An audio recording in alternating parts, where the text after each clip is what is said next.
전 세계에는요, 악기가 수천, 수만 가지예요. 원래 있었던 악기에서 변형, 개조된 수많은 악기들이 5대양 6대주에 있습니다. 이 악기들을 분류해 보면 5가지로 분류가 가능합니다. 그게 뭐냐면은 체명, 스스로 소리가 나요. 물론 거기에 어떤 가격을 해야 되겠죠. 예를 들면 종, 그런 겁니다. 망명, 가죽악기예요. 북이나 장구나 뭐 그런 거죠. 그 다음에 현명, 줄악기입니다. 줄을 튕깁니다. 자극하면 줄에 의한 악기의 제각각의 특질의 음이 나요. 그 다음에 기명, 이제 숨을 불어넣어서 그래서 공기로 인해 나는 악기, 뭐 나팔, 뭐 클라리넷 또는 색스폰 이런 악기입니다. 마지막으로는 전자악기가 있습니다. 물론 이 악기 5가지 분류에 다 들어갈 수 있는 건 아니지만 그 중에 최고의 악기가 뭐라고 생각하세요, 여러분들? 사람의 목소리예요. 하나님이 주신 완전 최고의 악기, 목소리입니다. 최고의 악기들, 이 목소리가 모아진 아름답고 감동적인 최고의 이제는 악기가 있습니다. 합창, 콰이어 또는 코러스라고도 합니다. 여러분 소프라노, 엘토, 테너, 베이스, 남성, 여성의 높낮이에 따른 여러 가지 역할의 이 조화를 이룰 때 얼마나 감격과 감동을 안겨주는 합창입니까? 오늘 본문의 말씀을 전하고자 묵상하는 설교자의 눈에는 합창이란 단어가 들어왔어요. 합창이라니 무슨 말이에요? 오늘 아무리 우리가 본문을 제가 봉독할 때 따라 보셨지만 합창이란 단어가 어디에 있습니까? 사도 베드로는 본인이 살 날이 얼마 안 남았음을 직감을 합니다. 이때가 평온한 때, 좋은 때, 인기가 가득할 때, 지지받을 때가 아니에요. 예수 믿다가는 지도새도 모르게 죽어요. 붙잡히면 미안합니다. 불구가 될 수 있습니다. 이전에 행방불명이 될 수 있고 다 빼앗기고 여러 고난과 순환을 겪는 암흑시대입니다. 이런 세상에서 믿음을 지켜간다는 것은 크리스찬들에게는 정말 지옥입니다. 베드로가 떠나고 난 뒤에 이 요동치는 교인들의 모습을 볼 때 마음이 놓이질 않아요. 걱정이 돼요. 그래서 애다른 마음으로 남겼던 베드로후서의 이 서신의 첫머리부터 교회를 향한 애다른 베드로 사도의 마음이 배어 있습니다. 그 배어있는 메시지 가운데 베드로가 강조하는 건 뭐냐? 저나 여러분들에게 뭐가 되라고요? 합창단이 되라고 얘기를 해요. 그 얘기가 어디가 있어요? 다 같이 이제 5절부터 7절까지 읽어보시겠습니다. 합창이란 단어가 어디에 있는지 여러분 유의해서 읽으시며 찾아보실 바랍니다. 5절부터 7절입니다. 시작. 그러므로 너희가 더욱 힘써 너희 믿음의 덕의 지식을, 지식의 절제를, 절제의 인내를, 인내의 경건을, 경건의 형제 우애를, 형제 우애의 사랑을 더하라. 아멘. 합창이라는 것이 있어요? 꼭 합창이란 단어가 아니더라도 아마 이건 합창이란 의미가 아닐까라고 여러분이 어림짐작해서 꼽을 만한 단어가 뭐가 있습니까? 마치 오늘 5절부터 7절까지는 우리 음악의 팔음계잖아요. 8가지 그리스도인들이 가져야 될 예수님의 성품에 대해서 쭉 나열을 하고 있습니다. 믿음의 덕의 지식의 질식의 절제 뭐 이런 식으로, 그리고 최고는 사랑이란 말을 해요. 그리고 끝말미에 우리 개역개정 성경에는 뭐라고 나와요? 더하라, 그렇게 나와 있어요. 그렇다면 믿음부터 시작해서 단계별로 갈고 닦고 올라가고 변화되어서 최고 꼭대기에 사랑, 그러면 뭐든지 해해해 하고 품고 하는 이 덕스러움의 최고봉에 있어야 된다는 단계별 신앙인의 성품, 갖춰져 있는, 골고루 갖춰져 있는 모습, 이걸 말하는 게 아니에요. 베드로는 이 단어를 이렇게 끌어다가 씁니다. 여러분들이 어떤 이는 믿음을, 어떤 이는 덕을, 어떤 이는 지식 있는 분을, 어떤 이는 경건한, 어떤 사람은 절제하고, 어떤 사람은 형제 우애하고, 어떤 사람은 사랑이 있는데 이걸 다 합쳐서 뭐 하라고요? 제각각의 소리 내지 말고 뭐 하라고요? 조화를, 균형을 연합해서 뭘 이루라고요? 합창을 이루라고 말씀합니다. 할렐루야. 여러분, 우리 교회는 백인 백색이요, 100명 다 특징, 살아온 배경도, 여러 가지 출신 성분도, 성향도, 기질도 다 달라요. 여러분이 100가지 색깔이 있지만 이 교회 공동체가 지향하는 건 하나 되면 딱 벽돌을 찍어내듯이 아니라 제각각의 특징과 기질과 특질들이 모아져서 어때요? 아름다운 조화, 아름다운 능력, 아름다운 역사를 이뤄야 될 줄로 믿습니다. 이게 신앙인이 지향해야 될 지향점입니다. 여러분, 그렇다면 이 합창단원들은 누가 될까요? 앞서 말씀드렸습니다. 그 당시에 그리스의 이 국가 국립 합창단원들은 오디션을 본다고 그랬어요. 요즘 연예 프로그램 등등 보면 오디션 프로그램들이 다양하게 있습니다. 춤, 노래, 뭐 이런저런 것들 말이죠. 그래서 심사위원들이 심사를 해요. 그래서 역량이 출중하고 탁월한 사람들을 뽑죠. 그렇죠? 그럼 물어볼게요. 하나님이 우리를 합창단으로 부르신다면 우리는 음색이 좋아요? 멋들어져요? 탁월한 역량이 있어요? 갖출 만한 고상하고 오매한 성품이나 인격이나 말씨나 행동거지나 이런 걸로 갖춰져 있어요? 어떠세요, 여러분들? 적어도 여러분보다는 목사는 여러분 저를 본받으시오 해야 되는데 어떻게 하죠? 저는 불완전한 인간에 불과하니 어찌하오리까, 여러분들? 하나님이 부르신 합창의 단원들은 누구일까요? 다 같이 3절 읽어보겠습니다. 3절입니다. 시작. 그의 신기한 능력으로 생명과 경건에 속한 모든 것을 우리에게 주셨으니 이는 자기의 영광을 덕으로 우리를 부르신 이를 알므로 말미암았음이라. 아멘. 누가 합창단원들이에요? 누가? 된 사람이에요? 받은 사람들이에요? 오늘 3절을 주목하십시오. 우리에게 주셨으니 우리를 부르신. 우리는 수동태예요, 수동태. 내가 잘나고 똑똑해서 목사가 된 것도 예수 믿은 것도 믿어준 것도 아니라 나의 나됨은 끌림이요, 부어줌이요, 이끄심이요, 세우심이요, 되어줌입니다. 아멘. 이게 우리의 합창단의 구성이라고 할 수가 있어요. 여러분, 우리가 교회 문을 나서면 어떻습니까? 은혜에 대한 감동, 감화도 있습니다. 어떤 때는 밋밋하고 답답하고 오늘 예배 못 드렸지? 몸이 건조함 때도 있지만 어떤 때는 가슴이 뛰고 이 심금을 울리고 눈물을 차마 사람 눈치 때문에 흘리진 못했지만 이 감정이 울컥하고 올라올 때 있었어요. 그런데 예배당 밖에 나가면 어떻게 돼요? 우리 미안합니다, 용서하십시오.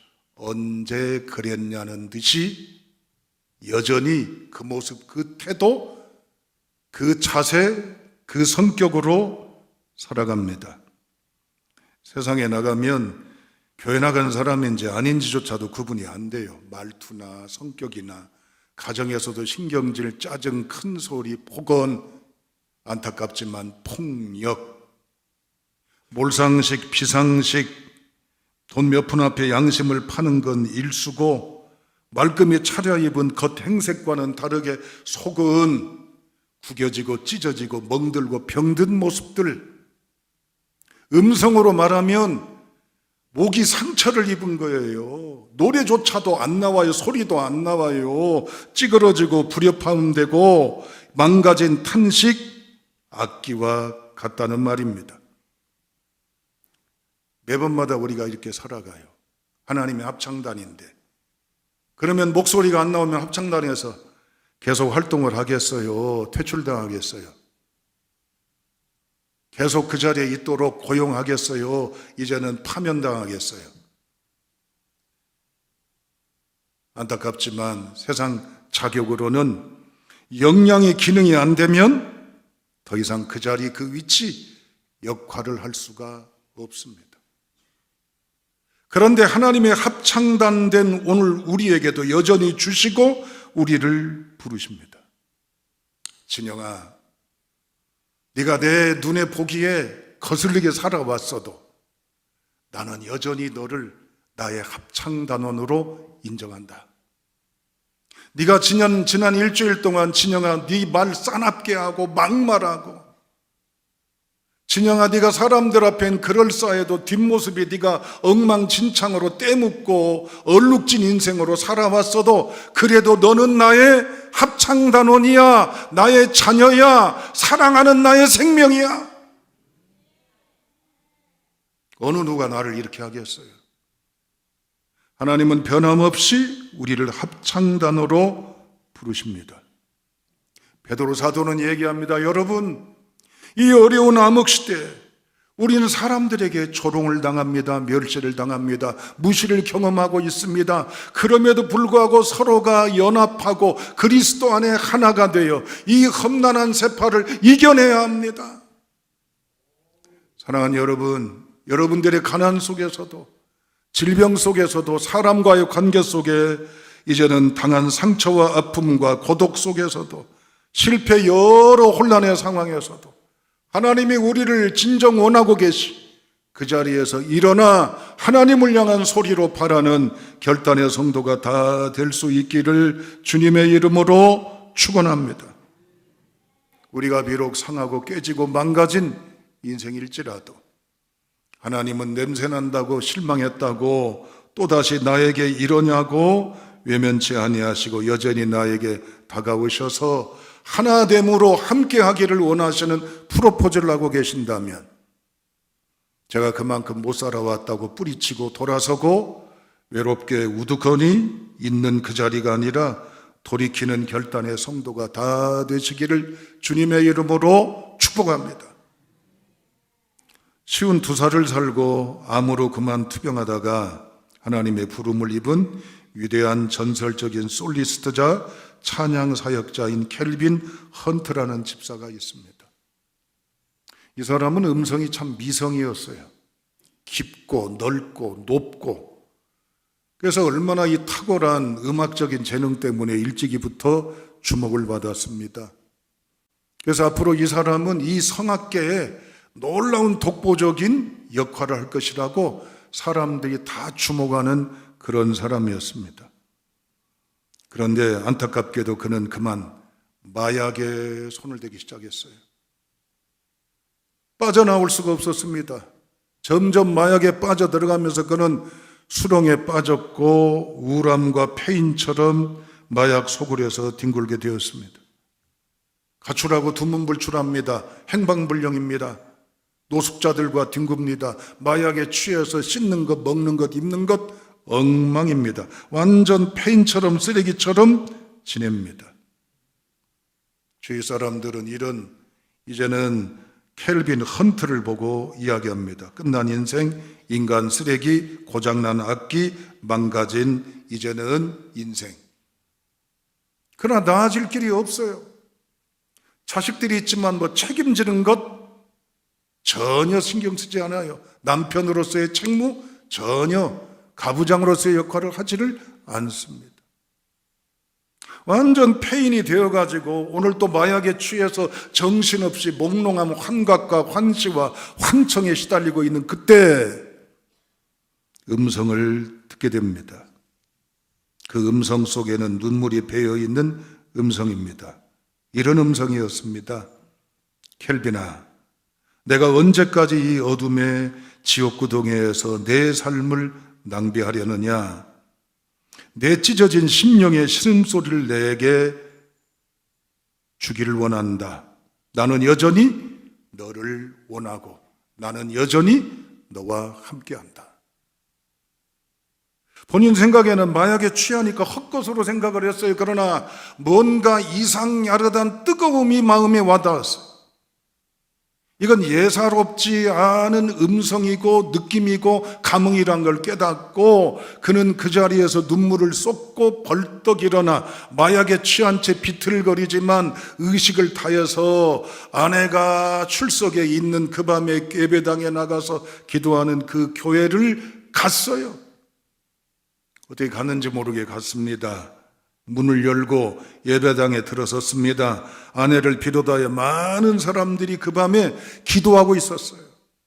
머리는 산발이고 옷은 말로 표현할 수 없고 몰골은 이제는 흉측하고 말이죠. 한눈에 보더라도 사람만 있지 유령과 다를 바 없어요. 목사님이 보니까 아까 말씀드린 대로 켈빈입니다. 그래서 외칩니다. 여러분, 드디어 켈빈이 우리에게 왔습니다. 그러니까 기도하던 교인들이 웅성웅성 이제는 기도를 멈추고 뒤를 보니까 이 유령 하나가 등장했는데 냄새난다고 무섭다고 저 더럽다고 하지 않고 모두가 우르르 달려가는 거예요. 그래서 이 코가 진동하는 냄새를 악취를 무릅쓰고 다 끌어안고 울며 축복하며 대환영을 했어요. 그럴 때 이 켈빈은 거기서 하나님의 은혜, 사랑의 역사를 깨닫고 비로소 본인이 가야 될 인생의 뒤안길을 버리고 이런 날을 여전히 찾으시고 기다리시고 여전히 기대하시는 하나님의 놀라운 경이로움에 이 부르심에 그만 자신을 내어드리고 그는 찬양 사역자로 나서게 되었고 블루큐린 테너버클 합창단의 솔리스트로 무대에 서기 시작합니다. 목소리는 이미 망가진 지 오래예요. 이제는 목소리가 엉망입니다. 탁합니다. 사람이 들을 때도 미성이 아니에요. 그런데도 그 소리 깊이 울려 퍼지는 감동과 감화와 감격이 사람들의 심금을 울리고 사람들을 변화시키기 시작하는 거예요. 사랑하는 여러분, 주님은 나에게 손 내미십니다. 진영아, 너는 나와 함께 합창을 하자고 원하십니다. 이 유월을 걸어가자고 주님이 요구하십니다. 이 부름 앞에 함께 결단하는 우리 모두가 될 수 있기를 주님의 이름으로 축원합니다. 그래요, 맞아요. 자격도 안 되고 수준도 안 되고 역량도 없어요. 그러므로 이제부터 우리가 어떻게 해야 될까요? 지휘자가 누구죠? 오늘 주영광 찬양대의 지휘자는 김혜랑 권사님이에요. 이 자리에는 나름대로 음악에 대한 조예도 있고 역량도 있는 분들이 허다하지만 제멋대로 아니에요. 주어진 악보가 있을지라도 지휘자가 느리게 하라면 느리게 해야 되고 길게 빼라면 길게 해야 되고 악보는 느리게 돼 있어도 빠르게 하라면 빠르게 할 수밖에 없는 거예요. 우리 인생의 지휘자는 누구시죠? 주님이시죠. 내가 주인으로 했던 것을 내려놓으시기를 바랍니다. 주님께 초점을 맞추시기를 주님의 이름으로 축원합니다. 모든 악기는 오보의 라음에 정음을 맞춥니다. 조율을 한단 말이에요. 오늘 이 자리는 하나님이 이제 전반기를 결산하는 마지막 6월을 걸어가도록 열어주신 귀한 출발의 주일이기도 합니다. 흐트러지고 때로는 조여지고 끊어지고 엉망되었던 내 자아의 내면을 하나님에게 초점을 맞춰서 하나님의 부르심, 하나님의 뜻 방향에 초점을 맞추는 조율하는 귀한 합창단원들이 될 수 있길 주님의 이름으로 축원합니다. 두 번째, 우리 찬양단원들 스스로 자문자답해 보십시오. 오늘의 합창을 위해서 지난 일주일 동안 어떻게 지내셨나요? 지난주에 연습하고 그냥 무심하게 지냈습니까? 나름대로 평일에 나름대로 짬짬이 내가 불러야 될 노래, 내 음색, 내가 숙지해야 될 모든 악보에 따른 내 역할, 기능, 직능 아마 모르긴 몰라도 그렇게 지내왔으리라고 봅니다. 여러분, 저는 일주일 동안 늘 열려있는 사고 가운데 습관적으로 놓칠 수 없는 부분이 있어요. 설교에 대한 의식입니다. 주일 설교만이 아니라 수요일날 주일 오후 매 모든 순간에 설교에 모든 이제는 오감들이 설교에 집중되어 있어요. 그렇기 때문에 이것을 영적으로 갈고 닦지 아니하면 저는 녹슬고 거미줄 칠 수밖에 없습니다. 하나님의 삶의 현장으로 미션 내보내십니다. 여러분이 이제는 자영업을 하시든 직장 공무원이든 임시직이든 정규직이든 학생이든 군인이든 농사를 짓든 전업주부든 어디에 있든지 누구를 향해서 조율을 해야 돼요? 하나님을 향해 초점을 맞추는 합창단원들이 될 수 있기를 주님의 이름으로 축원합니다. 그래서 내 삶의 자리에 내가 있어야 될 자리, 내가 내야 될 소리를 직장에서, 가정에서, 삶의 현장에서 바라시는 결단의 성도가 될 수 있기를 주님의 이름으로 축원합니다. 합창할 때는 어떻게 해야 돼요? 내 소리를 막 내 혼자 내야 돼요? 아닙니다. 내 파트, 옆 사람과 균형, 조화, 연합, 마음 씀씀이, 무게도 서로 맞춰가야 될 줄로 압니다. 가정에서 행복하지 못할 수도 있어요. 직장도 그렇고요. 일상의 모든 것들, 교회 공동체마저도 그럴 수 있습니다. 나만의 독특함이 아니라 너를 향한, 우리를 향한, 모두를 향한 인내, 배려, 관용, 조화, 연합, 축복의 놀라운 역사의 덕을 세워갈 수 있기를 주님의 이름으로 축원합니다. 이제 결론입니다. 베드로 사도는 오늘 우리에게 하늘 합창단원임을 분명히 더하라고, 합쳐서 목소리를, 의지를, 뜻을 모으라고 이야기를 하고 있습니다. 오늘 성령께서 우리에게도 동일하게 말씀하십니다. 나의 지휘자인 하나님께 초점을 맞추시기를 축복합니다. 이제는 하나님께 초점을 맞추는 일상에서의 연습처럼 거룩한 경건과 아름다운 훈련들이 체질화되고 생활화되어서 하나님의 온전한 영광에 참여하는 성도가 될 수 있기를 주님의 이름으로 축복합니다. 그리고 옆에 사람들과의 조화, 균형, 돌봄과 세움, 축복으로 더불어서 연락할 수 있는 아름다운 하모니를 이루는 하늘나라의 합창단으로 살아갈 수 있기를 주님의 이름으로 축원합니다.